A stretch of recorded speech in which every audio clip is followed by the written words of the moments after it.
Welcome to my life. I'm John Ochins, and I want you to meet a friend of mine.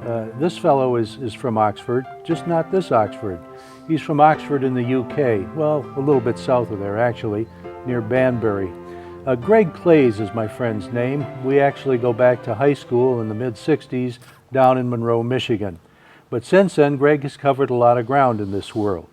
After going to college and getting his teaching degree, Greg didn't join the military, but taught for the Air Force at various bases around the world, finally ending up in the United Kingdom. And during that time, Greg and his wife purchased a farm, which is now called the Forge Farm. It's a farm where he raises vegetables that are shipped to local pubs and restaurants in London and the surrounding area.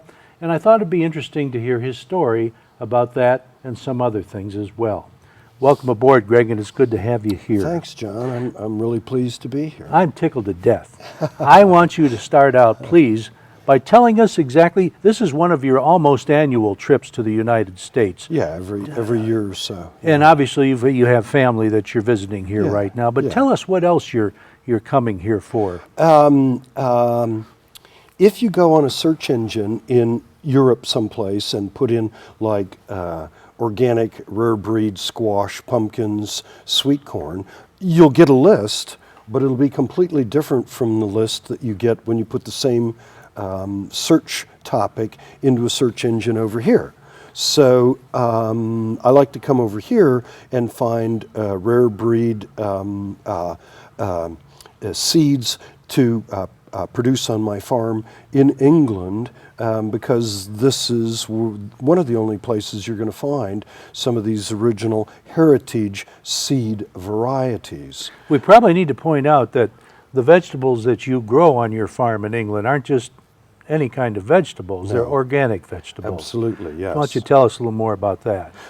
We've been registered organic for many years, and it's the provenance of the organic status that really is an excellent selling point for the fruit, because we specialize in squash, pumpkins, sweet corn, but we have bees on the property. There's an orchard, so we have cider from the apples, and then of course we have vinegar. We put the cider up in old oak whiskey barrels down the cellar. It eventually turns, and all of these products, jam made from the plums out of the orchard or the raspberries, that all goes to restaurants in London, some shops, but a fair few of the restaurants in London are Michelin starred.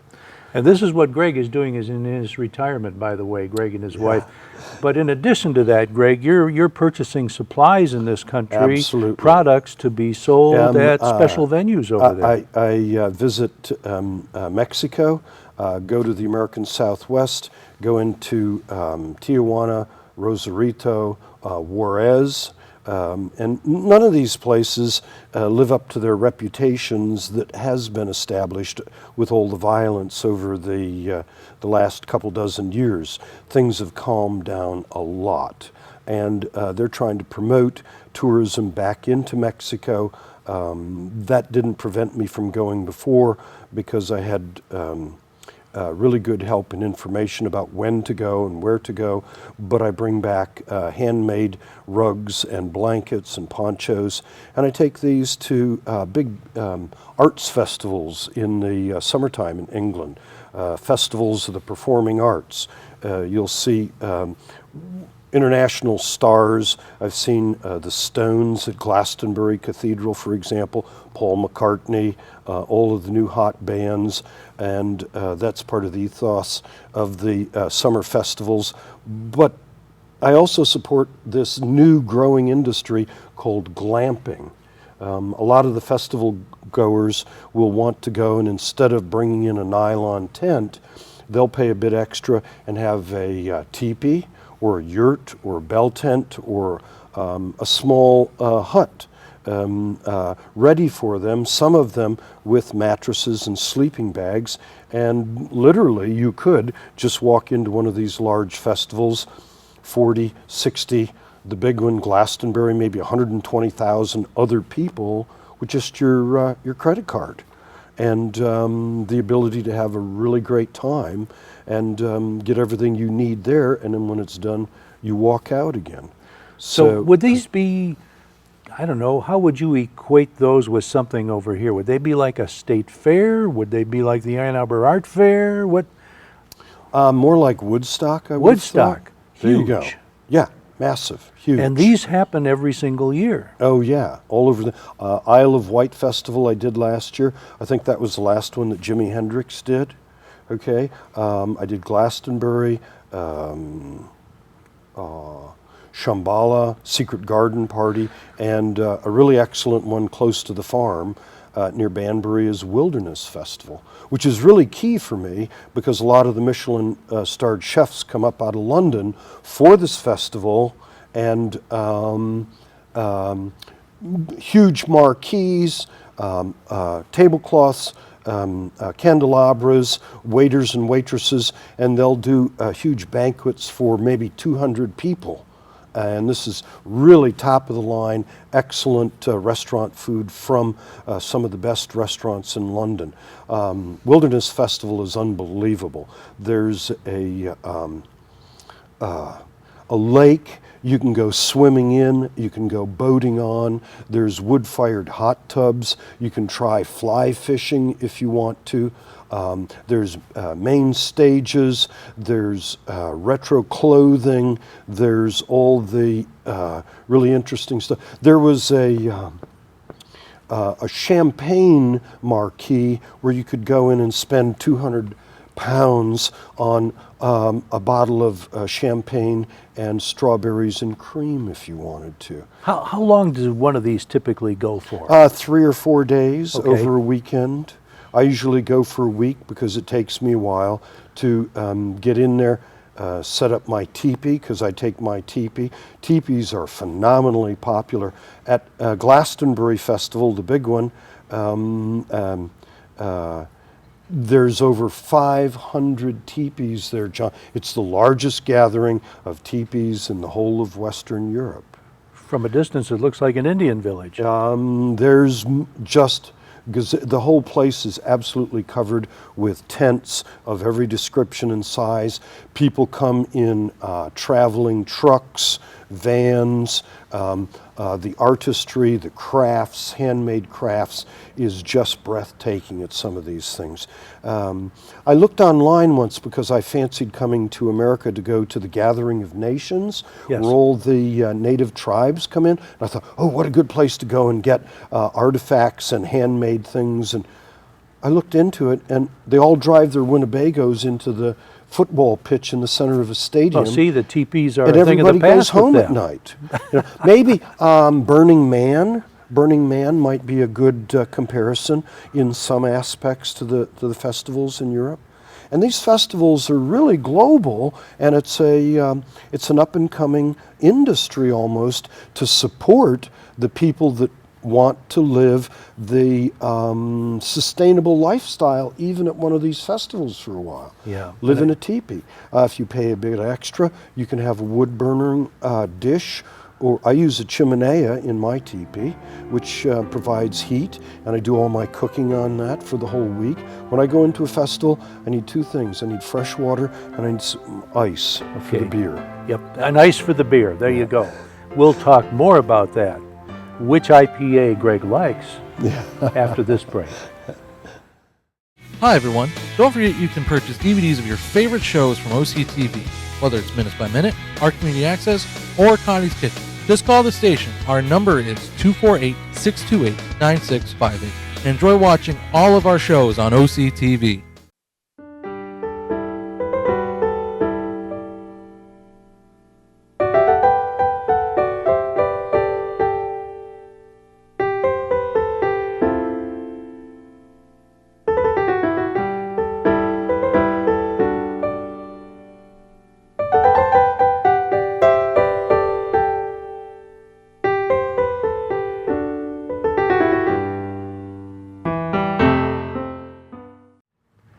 back with my friend Greg Klaes. You were just talking about going to these various events around the UK during the summertime. When do you find time to run your farm while you're doing this? Well, it is a bit to juggle, but I look at going to the festivals as my holiday time, because then I can kick back a bit and go and see a band and come back to the teepee and chop a bit of wood for the fire. And my goal isn't 100% personal, because the trend at these festivals is to have large metal bowls to have community fires. Glastonbury Festival that I was telling you about, Michael Evis, and now his daughter, who's mostly running this festival, that's been running for years, okay, actually encourages people to have open fires. So is this like a huge bonfire that you're talking about? Not so huge, but reasonable. Although Glastonbury has contracted me, I think this is the 5th or 6th year, to bring in 20 tons of seasoned hardwood firewood, because there's a stone circle in one of the fields, the King's Meadow, and they keep a fire burning for the entire length of the festival in the middle of that stone circle. All the people in Teepee Field, the owner-occupiers, want fires. Again, keep warm, cook their food, heat water, keep themselves clean. It's very much immersing themselves in a sustainable lifestyle. Some people live like that in the United Kingdom all year round. I know, have really good friends in Wales that have been living in teepees in a valley in Wales for probably close to 50 years. You know, they want to live in a sustainable way that leaves as little mark on the surface of the earth as possible. And it's only to be respected and understood. But from this is this industry of supporting these festivals, because that's all part of the celebration of the arts and the art of living, and in a way that doesn't harm the earth for those coming after us. Yeah. And I think we need to point out here that Greg is a retired science teacher in the UK. He actually taught at Air Force bases around the world, but the last, 15 years or so? Mostly Europe, yeah. I taught in the United Kingdom, in Oxfordshire, in Buckinghamshire, I started, and then went to Germany on one of the military bases there, the American military bases, NATO bases, I like to call them, because that's our responsibility for being there, and our right as well.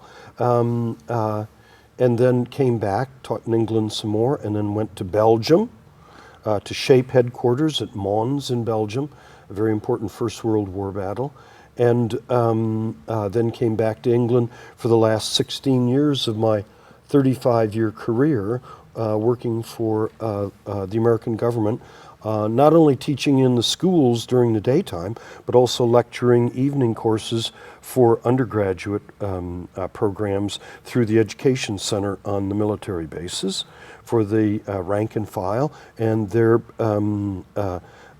dependents if they wanted university courses, and then became active in the British Association for Science Education, and through them connected to the American National Science Teachers Association, for whom I still act as an unofficial liaison and take delivery of their journals for the association's annual conference at different universities around the United Kingdom, which gives me an opportunity to plug into teachers and share the wealth of the farm. I make available seeds from all the organic things that I grow for the teachers to take back to their school for this growing trend in schools in England and in Europe for the Forest School program and for the school and community garden. And I'm not just talking about kids playing with growing things, it's growing things and then bringing it into the school and putting it into the school lunch program and finding out for themselves the opportunity to make decisions between organic produced food and the commercially produced food.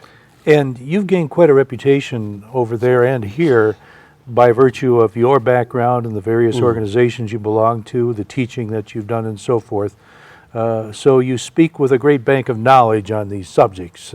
This is not something that you take casually. No.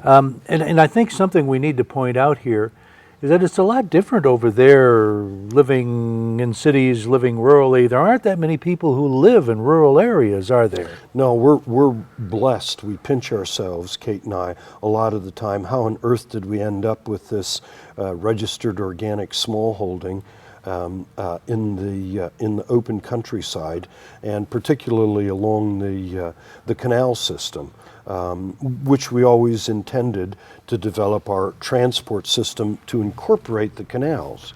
But I think that reinforces the importance of giving the urban area population, the children in particular, a chance to experience.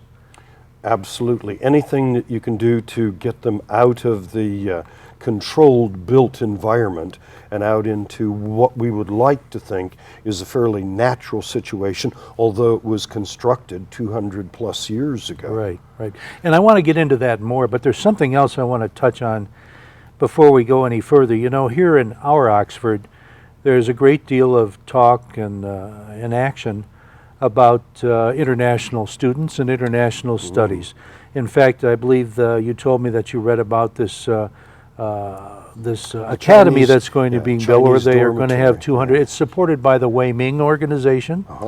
And really, Oxford Schools is going to make some money on this. But in addition to that, it affords our students an international opportunity, making it possible for them to get to know these kids.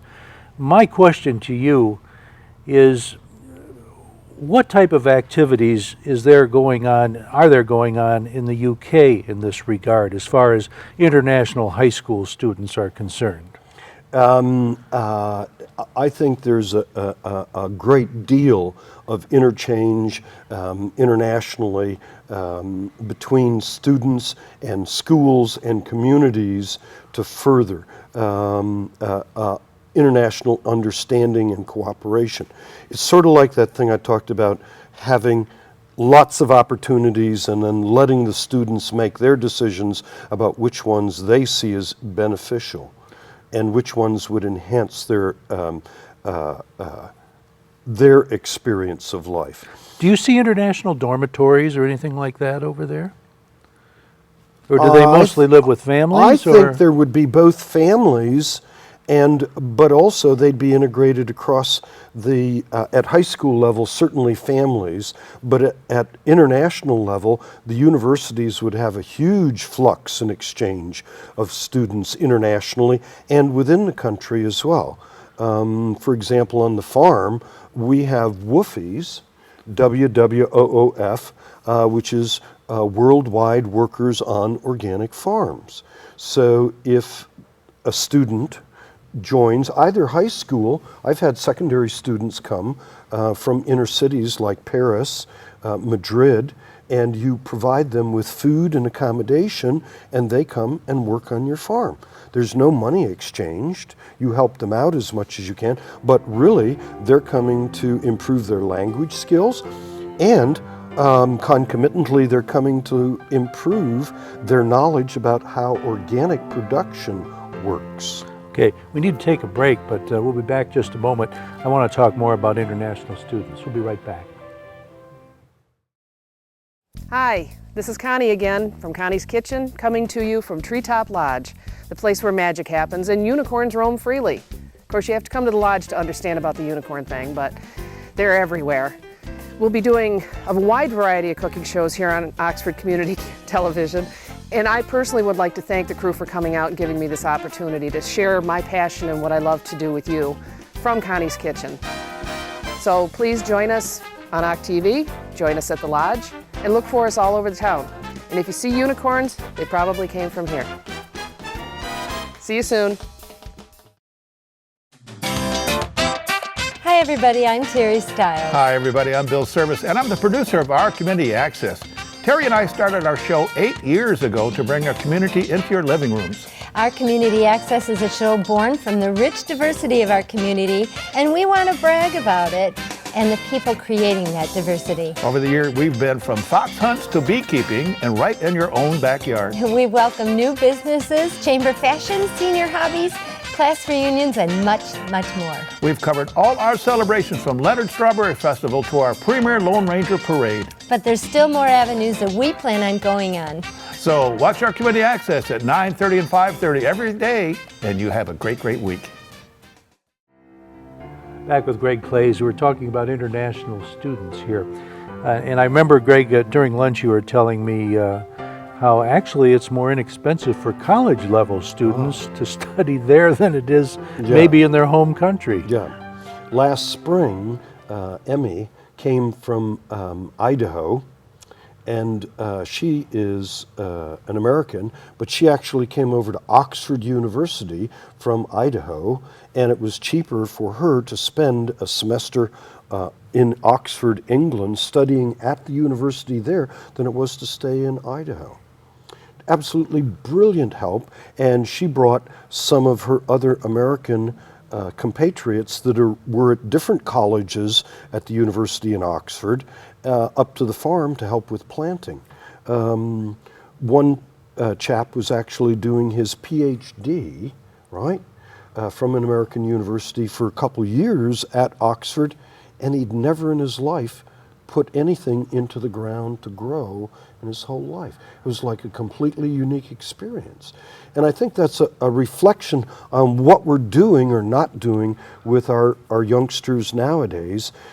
We've moved away from that time when we were growing up, John, when we could go and climb a tree or dig a hole or ride our bikes off to a pal's house or go and investigate the creek or something else. And that's why there's this big movement in Europe for the forest school program.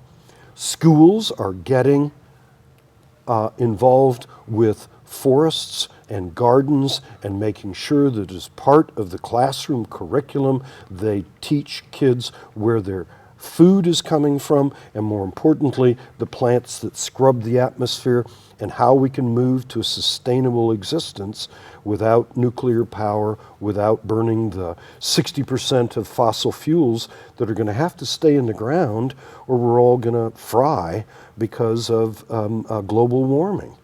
That's the latest IPCC estimate of keeping under that 2-degree rise from the beginning of the Industrial Revolution, which interestingly goes right back to the digging of the canal system. Yeah. That's where we started going wrong, when we had all the coal that we could possibly want, and what a godsend this was. You didn't have to cut down trees, and it was so easy. And well, yeah, but we weren't aware of the damage that was doing to the atmosphere and to our health and everything else. We've learned a lot from them, and growing trees is a really big part of what I'd like to do with students in schools, and getting them the ownership of their future by planting those trees and hedging plants and along the canals or in parks or And as a teacher, you were telling me that you actually took some of the kids from your classes from the Air Force Base. You took them on field trips out to your farm. We used to run expeditions when I was teaching on the bases. I did that for a number of years. We'd rent 4 boats, and I'd take 40 kids at a time. 5 boys, 5 girls, each boat, a mom chaperone, a dad chaperone, and the professional steerer that lived in his own cabin at the back of the boats, and we'd go for a week. We'd go to London, we'd go to Stratford, we'd go to Birmingham, we'd go to all these interesting venues, and the kids would learn science and history. We'd always take in a theater for a live production, or a cinema at least, but they learned astronomy, flora, fauna identification, astronomy that you can't do with kids in the school in the daytime, not effectively in my opinion. The kids had to plan the menu, they had to work all the locks to get the boats through, they had to keep themselves and the boat clean and polished. They had to chop the wood for the wood-burning stove to create hot water if they wanted to take a shower. They soon learned to turn the tap off if they were brushing their teeth because the water tank only held so much water. And it's constantly looking at what's possible. How much energy does it actually take to survive, to live? How much do you need? How little can you get by with? And how much damage do you do to the planet and its recovery in a sustainable fashion? Now we need to point out that the canals that you're talking about are canals that were dug back in the 1700s prior to the American Revolution. Some of them. Yeah, some of them. Yeah. And your property is right along one of these canals. Yeah, the Oxford Canal. The Oxford Canal, how appropriate. Maybe someday we'll have an Oxford There you Canal. go. We have the Pollyant Trail, Aha. which is nice as well, but you can't float a boat on it. Here's the way I like to explain the efficiency of moving things by water. In the heyday of the canal system, you needed a single horse on the towpath with a rope pulling a load of 30 tons in the boat. And the boats not only were moving coal, but they were moving agricultural products. And from the center of England, Birmingham, one of the places of the birthplace of the Industrial Revolution, they were producing the shovels and plowshares and shackles that built America down this canal to the port and then into sailing ships to come across. So one horse to pull 30 tons. And now if you want to move 1 ton on the road, you're going to need at least 30 horsepower in the vehicle to move it. Yes. Power is a multiplicative. So that's 30 times 30 or 900 times the energy to move something on the road as opposed to moving it on water.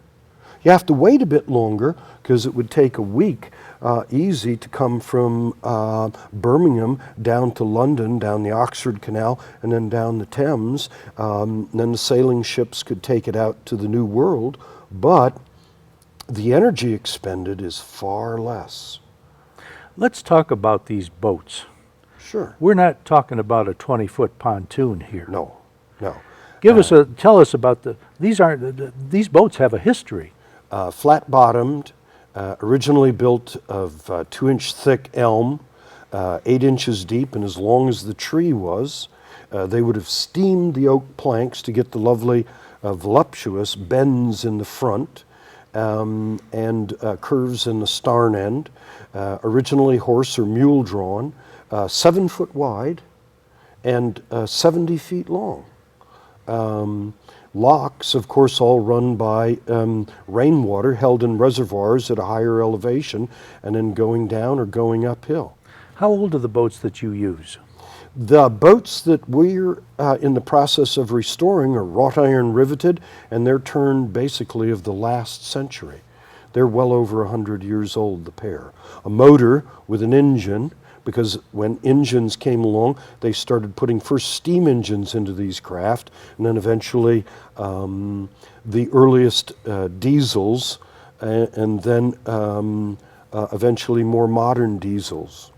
And you and your wife actually lived in one of these boats while you were refurbing. We got to take a break right now. Actually, Okay. We're coming to the end of the first part of our program with you. We're going to go through another segment, another half-hour show of my life. So I'm going to invite our audience to please join us again next time, because I want to talk about Greg Klaes' personal life and his journey from Michigan to the UK. Please join us next time. Thanks.